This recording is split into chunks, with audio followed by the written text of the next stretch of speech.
Hello साथीहरु, म सुलभ अर्को भिडियो लिएर हजुरहरु सामु प्रस्तुत भइसकेको छु। यो हाम्रो ट्युटोरियल सिरिजको 12th भिडियो रहेको छ। यदि हजुर यस च्यानलमा नयाँ हुनुहुन्छ भने कृपया भिडियो 1 देखि हेर्दिनु होला, नभए हजुरलाई बुझ्न गाह्रो पर्नेछ र आइहालेको बेलामा सब्स्क्राइब गरेर घण्टी पनि बजाउनु नबिर्सिनु होला। लास्ट भिडियोमा हामीले पाइथनको स्ट्यान्डर्ड लाइब्रेरीको बारेमा पढेको थियौं, बिल्ट इन फंक्सनको बारेमा पनि पढेको थियौं। तर फंक्सन भनेको के हो त्यो त हामीले डिस्कस नै गरेको छैन नि, हैन त?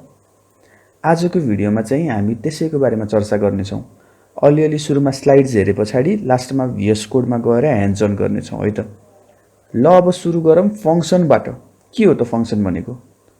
फंक्सन भनेको स्टेटमेन्ट्सहरुको ग्रुप हो जसले एउटा सर्टेन काम गर्छ। यसलाई मिनी प्रोग्राम पनि भन्न मिल्छ। अब जस्तै हामीले लास्ट भिडियोमा म्याथ मोड्युल इम्पोर्ट गरेर त्यसको फ्याक्टोरियल भन्ने फंक्सन युज गरेको थियौं नि, हैन? हजुरलाई याद छ नि त्यो कुरा? हो, त्यो फ्याक्टोरियल फंक्सनको काम के थियो भन्दा फ्याक्टोरियल क्याल्कुलेट गरेर रिटर्न गर्ने, हैन त? अब जति पटक फ्याक्टोरियल क्याल्कुलेट गर्न परे पनि यो फंक्सन कल गर्दियो भने हाम्रो काम त भइहाल्छ नि, हैन? अब फेरि एउटै कोड लेखिरहन त परेन नि यो फ्याक्टोरियल क्याल्कुलेट गर्नको लागि। हो, यही हो फंक्सनको मेजर एडभान्टेज भनेको। अब यो फ्याक्टोरियल त भयो स्ट्यान्डर्ड लाइब्रेरीको फंक्सन। अब त्यस्तै गरी हामीले प्रिन्ट इनपुटहरु पनि युज गरेकै छौं अहिलेसम्म, हैन? त्यसलाई चाहिँ भन्छ बिल्ट इन फंक्सन। तर अब यो दुईटै बाहेक हामीले आफ्नै फंक्सन पनि बनाउन मिल्छ जुन हामीले हाम्रो प्रोग्राममा युज गर्न सक्छौं। हो, त्यस्तो फंक्सनलाई भन्छ युजर डिफाइन्ड फंक्सन भनेर। अब युजर डिफाइन्ड फंक्सन त बनाउन मिल्छ भनेर भनिहाल्यौं, तर कसरी बनाउने त त्यो त जान्न पर्यो नि, हैन हामीले? हो, त्यसैले अब यसको सिन्ट्याक्स हेरौँ है त। हजुरले हेर्न सक्नुहुन्छ एउटा नयाँ किवर्ड def भन्ने युज भएको छ। अनि त्यसपछि फंक्सनको नेम लेख्न पर्दो रहेछ, हैन? अनि ब्र्याकेटमा केही प्यारामिटर छ, हो, योलाई पनि डिफाइन गर्न पर्दो रहेछ। यो चाहिँ अप्सनल हो है फेरि। अनि त्यसपछि कलन दिएर तल इन्टेन्डेड ब्लकमा एक वा धेरै सेन्टेन्सेसहरु लेख्न पर्ने रहेछ। एकदम सिम्पल छ नि, हैन? सिन्ट्याक्स। यदि यो सिन्ट्याक्स हेरेर बुझ्नु भएन भने टेन्सन नलिनु, हामी सबै हेर्छौं अब बिस्तारै गरेर। यो सिन्ट्याक्स भनेको फंक्सनलाई डिफाइन गर्ने सिन्ट्याक्स हो। फंक्सन डिफाइन गर्दैमा एक्जिक्युट हुँदैन आफै। त्यसलाई एक्जिक्युट गराउनको लागि हामीले त्यो फंक्सनलाई कल गर्नुपर्छ डिफाइन गरिसके पछाडी।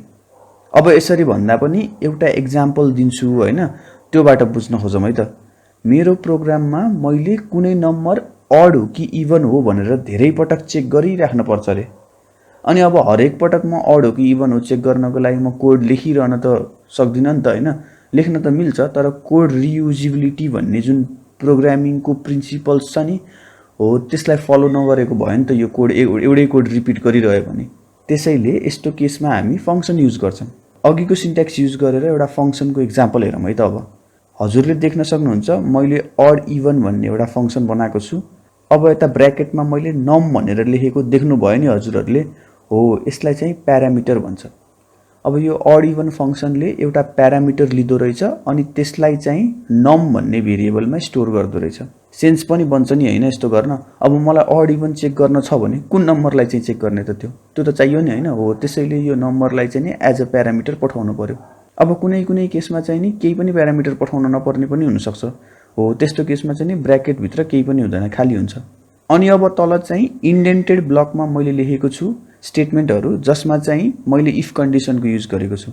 यो प्यारामिटरमा आको नम्बरलाई 2 ले डिभाइड गरेर यदि रिमाइन्डर 0 भयो भने चाहिँ नि मैले इभन हुन्छ भनेर प्रिन्ट गर्दिएको छु, हैन भने मैले अड हुन्छ भनेर प्रिन्ट गर्दिएको छु।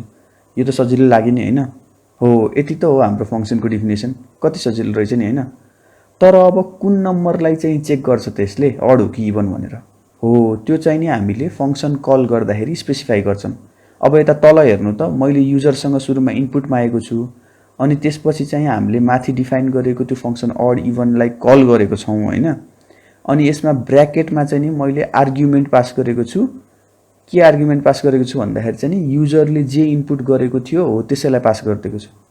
भन्नुको मतलब यो प्रोग्रामले के गर्छ, युजरले जे नम्बर दियो त्यसलाई चाहिँ नि फंक्सनमा पास गर्छ एज अ आर्गुमेन्ट, अनि फंक्सनले चाहिँ नि त्यो आर्गुमेन्ट चाहिँ नि एक्सेप्ट गर्छ एज अ प्यारामिटर अनि त्यसपछि आउटपुट प्रिन्ट गर्छ। हो, यो प्रोग्रामले यति मात्र काम गर्छ। ल, यो एक्जाम्पल त सजिलै थियो, हैन? हामीले प्रिन्ट फंक्सन लेख्दा पनि प्रिन्ट लेखेर ब्र्याकेटमा हेलो वर्ल्ड लेख्छौं नि, हैन? हो, त्यो भनेको नि फंक्सन कल गरेको जस्तै त भयो नि, हैन? फरक यति मात्र हो कि प्रिन्ट भन्ने फंक्सन चाहिँ नि बिल्ट इन फंक्सन थियो, त्यसैले अब कता डिफाइन गरेको थियो हामीले देखेको थिएनौं हैन। तर अब odd even भन्ने चाहिँ नि हामीले आफैले लेखेको युजर डिफाइन्ड फंक्सन भयो, त्यसैले यो फंक्सनको डेफिनेसन चाहिँ नि यही हामीले देख्न सक्छौं हाम्रो प्रोग्राममा। क्लियर भयो होला नि अब त कुरा हैन। समराइज गर्नको लागि नम्बर 1 def किवर्डले फंक्सनलाई डिफाइन गर्छ। नम्बर 2 फंक्सन कल गर्नु भनेको त्यो फंक्सनको नाम लेखेर केही भ्यालु लिन्छ भने त्यो पास गर्नु हो। यति गरेपछि अब एक्जिक्युट हुन्छ फंक्सन। नम्बर 3 हामीले फंक्सनलाई कल गर्दा पास गर्ने भ्यालुलाई आर्गुमेन्ट्स भनेर भन्छ। अनि नम्बर 4 यो पास गरेको आर्गुमेन्ट्स उता फंक्सनमा गएर त्यहाँ ब्र्याकेटमा हामीले लेखेको भेरिएबलमा असाइन हुन्छ, जसलाई चाहिँ प्यारामिटर्स भनेर भन्छ। ल अब चाहिँ नि बुझियो होला है सायद। एक पटकमा नबुझेदेखि फेरि रिवाइन्ड गरेर हेर्नु होला, तर बुझ्न चाहिँ एकदम जरुरी छ है। अब यो त थियो नर्मल फंक्सन जसले अड भयो अड, इभेन भयो इभेन प्रिन्ट गर्थ्यो। तर फंक्सनले भ्यालुहरु रिटर्न गर्न पनि सक्छ। हामीले लास्ट भिडियोमा पनि र्यान्डम भन्ने मोड्युलको र्यान्ड इन्ट भन्ने फंक्सन युज गरेको थियौं नि। हो त्यतिबेला पनि जे रिजल्ट दिएको थियो त्यो फंक्सनले त्यसलाई हामीले र्यान्डम अंडरस्कोर नम्बर भन्ने भेरिएबलमा स्टोर गरेको थियौं, याद छ नि हजुरहरुलाई। भनेसी त्यो र्यान्डम नम्बर भन्ने भेरिएबलमा स्टोर गर्नको लागि र्यान्ड इन्ट भन्ने फंक्सनले केही न केही त रिटर्न गर्न पर्यो नि हैन।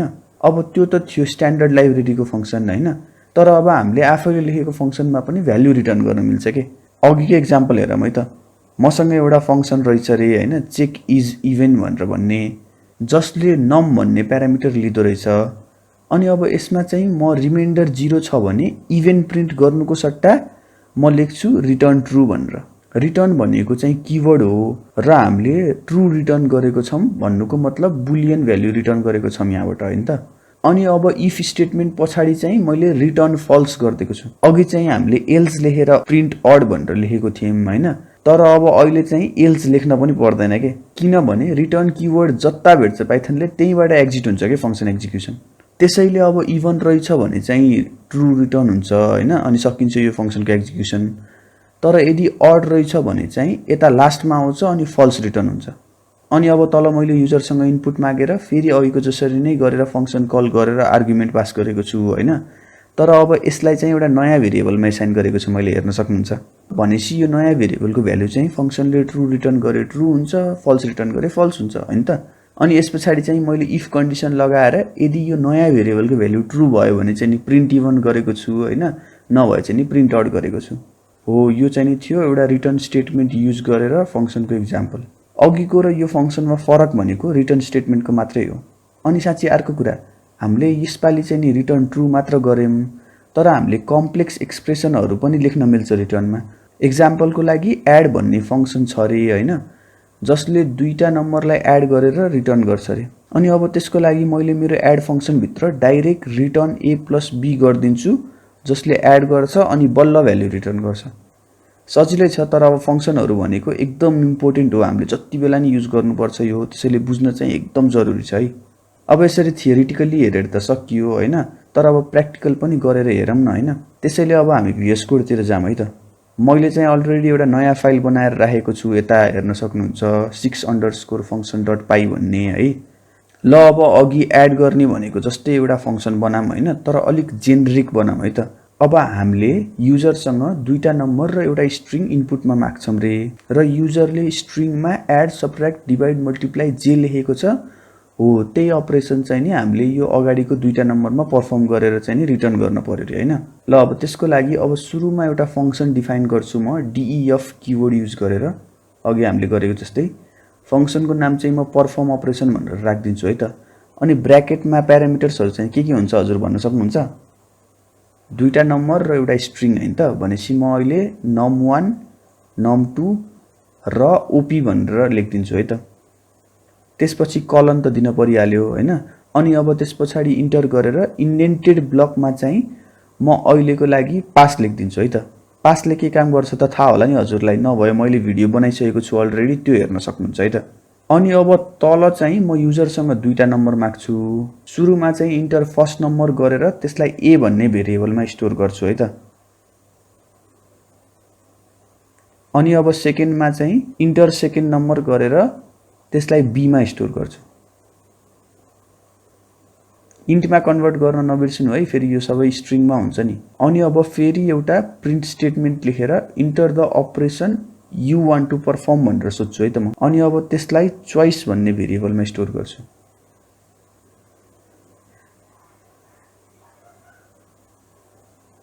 अब म फंक्सन कल गर्छु किनभने हामीलाई अब अपरेसन परफर्म गर्नु छ हैन, त्यसैले फंक्सन कल गर्न पर्यो। अब फंक्सन कल गर्नको लागि म परफर्म अपरेसन लेखेर ब्र्याकेटमा a, b र चोइस पठाइदिन्छु। यो यहाँ मैले जुन a, b र चोइस पठाए नि हो त्यसलाई चाहिँ फंक्सन आर्गुमेन्ट भनेर भन्छ है त। अब यो फंक्सनले केही रिजल्ट त रिटर्न गर्छ होला हैन, हुन त अब नगर्न पनि सक्छ, तर अब मेरो केसमा चाहिँ नि मैले फंक्सनले केही रिटर्न गर्ने तरिकाले लेख्छु, त्यसैले यो फंक्सन कलको रिजल्टलाई चाहिँ नि एउटा रिजल्ट भन्ने भेरिएबल बनाएर स्टोर गरौँ है त। अनि अब लास्टमा चाहिँ एउटा प्रिन्ट स्टेटमेन्ट लेख्दिम, प्रिन्ट भनेर result of the operation is भनेर मैले चाहिँ नि यो रिजल्ट भन्ने भेरिएबललाई प्रिन्ट गराइदिन्छु है त स्ट्रिङमा कन्भर्ट गरेर। ल हाम्रो स्केलेटन रेडी भइसकेको छ हैन, तर अब फंक्सन भित्रको कोड त लेख्न बाँकी नै छ नि त हैन। अब त्यो लेखौँ है त। सुरुमा त पासलाई रिमुभ गरिदिन्छु म, अनि त्यसपछि इफ कन्डिसन लेख्छु। अब मेरो कन्डिसन के रहनेछ भन्दाखेरि OP double equals to add भनेर लेख्छु म, अनि तल त्यसमा चाहिँ नि म रिटर्न लेखेर a प्लस b लेखिदिन्छु। भन्नुको मतलब यदि अपरेसन एड रहेछ भने यसले a प्लस b रिटर्न गरिदिन्छ डाइरेक्ट यहीँबाट। अनि अब त्यस्तै गरी elif elif भनेर elif स्टेटमेन्ट लेख्छु म, त्यसमा कन्डिसनमा चाहिँ म लेख्छु op इक्वल्स टु सबट्र्याक्ट भनेर हैन, अनि त्यसमा चाहिँ म a माइनस b रिटर्न गरिदिन्छु। अनि अब त्यस्तै गरी अर्को elif स्टेटमेन्ट पनि लेख्छु जसमा मेरो कन्डिसन रहनेछ op इक्वल्स टु मल्टिप्लाई भनेर लेखिदिन्छु, अनि यसमा चाहिँ म रिटर्न गर्छु a इन्टु b भनेर। अनि अब लास्टमा चाहिँ elif कन्डिसन फेरि लेखेर मेरो कन्डिसन रहनेछ यसपालि op इक्वल्स टु डिभाइड भनेर लेख्छु, अनि यसमा चाहिँ नि म a बाई b रिटर्न गरिदिन्छु। हेर्नु है इन्टिजर डिभिजन रिटर्न गरेको छु नि मैले। अनि अब यो बाहेक अरु केही इन्टर गरेको रहेछ भने चाहिँ नि मैले हाम्रो सजिलोको लागि -1 रिटर्न गरिदिन्छु है त। अब अरु बेला भएको भए चाहिँ हामीले एल्स भनेर लेखेर चाहिँ लास्टमा रिटर्न -1 भनेर लेख्न पर्थ्यो होला हैन, तर अब यसमा चाहिँ डाइरेक्ट इफ स्टेटमेन्टको बाहिर आएर लास्टमा रिटर्न -1 भनेर लेख्दा पनि हुन्छ के, किनभने हामीले हरेक कन्डिसनमा रिटर्न स्टेटमेन्ट लेखेको छौं हैन। कुनै कन्डिसन स्याटिस्फाई हुने बित्तिकै त्यो एक्जिक्युसन आफै स्टप भइहाल्छ के रिटर्न लेखेको भएर। ल यति हो लेख्न पर्ने। अब हामी कोड रन गरेर हेरौँ है त। फाइललाई सुरुमा सेभ गरौँ अनि टर्मिनलमा गएर यो फाइललाई रन गर्छु है त म।